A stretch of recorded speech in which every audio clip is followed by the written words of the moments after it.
Assalamu alaikum. Hello everyone. There is a lot of turmoil going on since last 1 year in the Maharashtra government, in spite of the fact that the whole globe is going through a crisis.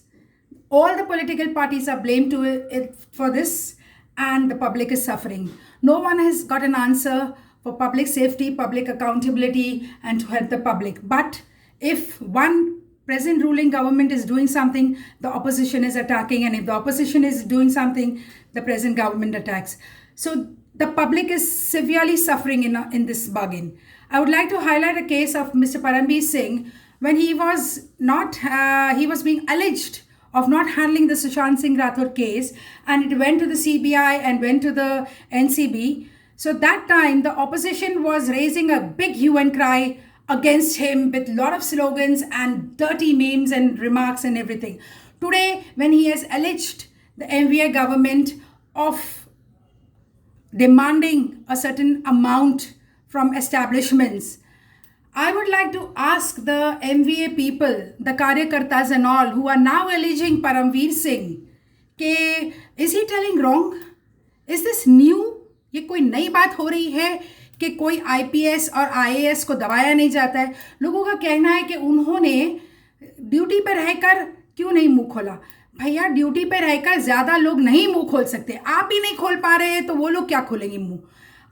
एक थोड़ा example देती हूँ. संजीव भट्ट है, तुकाराम मुंडे sir है, सुनील टोके है, और Sadanand Date sir है, Sanjay Saxena is there, and Sanjay Pandey sir is there IPS. इनका क्या हो रहा है? कौन सी अच्छी पोस्टिंग इनको मिल जाती है? वो कितनी प्रॉब्लम फेस करते हैं, कितनी पब्लिक उनके साथ खड़ी रहती है उनको जस्टिस दिलाने के लिए. इसमें तो सब गवर्नमेंट इन्वॉल्व है उनको हैरान परेशान करने के लिए. तुम IPS और IAS लॉबी को अकेला छोड़ दो, लेट देम वर्क. मैं पॉलिटिकल पार्टी से पूछना चाहती हूँ कि आप अपनी ऑर्गेनाइजेशन कैसे चलाते हो? From where do you get all the money to run the organisation, run the whole show? एक पॉलिटिशियन एक दफ़े इलेक्ट होता है, उसका 40-50 लाख में घर रेनोवेट हो जाता है. अभी एक काउंसिलर का ही घर रेनोवेट हुआ है हमारे यहाँ. आप पूछो ना कि कहाँ से आ जाते इतने पैसे? पगार तो उतनी लिमिटेड ही रहती है. पहले तुम रहते कितने शाबी कंडीशन में. Nobody questions that. इतनी बड़ी बड़ी गाड़ी कहाँ से आ जाती है, इतने घर कहाँ से आ जाते? IPS बोलो, IAS बोलो, I mean they are the one group. Whether it's BMC, whether it is SRA, it is Mahara, it is police, it is various establishments में politician का हाथ रहता है.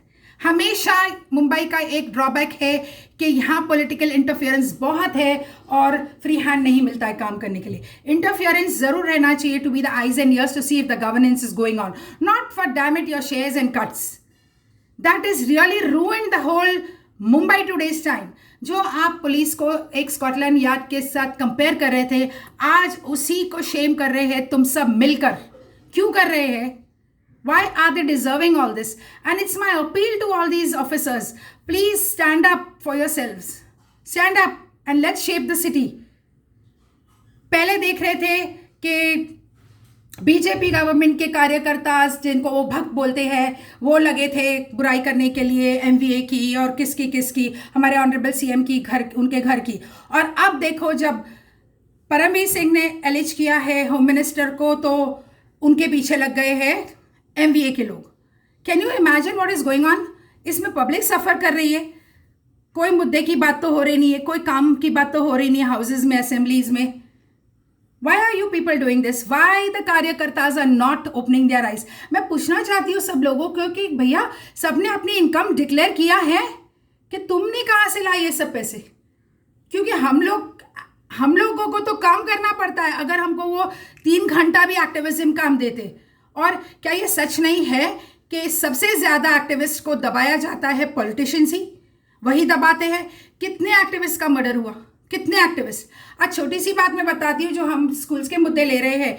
बीजेपी ने ही शुरू किया स्कूल का मुद्दा, और बीजेपी आज ट्रस्टीज को प्रोटेक्ट कर रहा है, और वो MVA के एजुकेशन मिनिस्टर वर्षा गायकवाड घम लगा के बैठी है. क्या बोलेगा, किसको बोलेगा? So don't you think everybody plays a role in all these things? Everybody is responsible. You don't blame one party and one person. My appeal to the people, आंख बंद करके मत चलो. ये तुम्हारे बच्चों के मुस्तकबिल का सवाल है. तुम क्या कर रहे हो और क्या खुश हो रहे हो? और ये कार्यकर्ता ऐसे शोर मचा रहे हैं, आधे मुंबई के रास्ते तो यही एनक्रोच करके बैठे हैं। हम एक्शन लेने की कोशिश कर रहे हैं तो फिर वहाँ एक्शन लेने नहीं देते वो लोग, किसी को एक्शन लेने नहीं देते. There is no free hand for the government to rule. The IPS and IAS are all clutched up.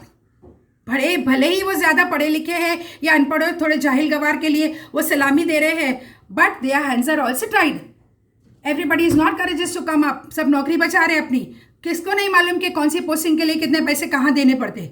It is all a hierarchy from the ground to the top. So let's not blame one particular person. Let's come out to clear the system and stand up and voice if you have got the guts. Don't say I am right, my party is right. All are involved in this. And stop shaming the IPS and IAS and the government officers. Encourage them to stand for you.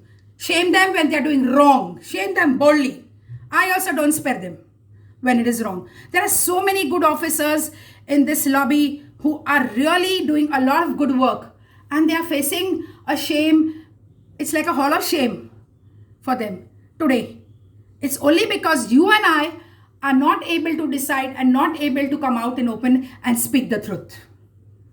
Please come forward. Thank you. Allah Hafiz.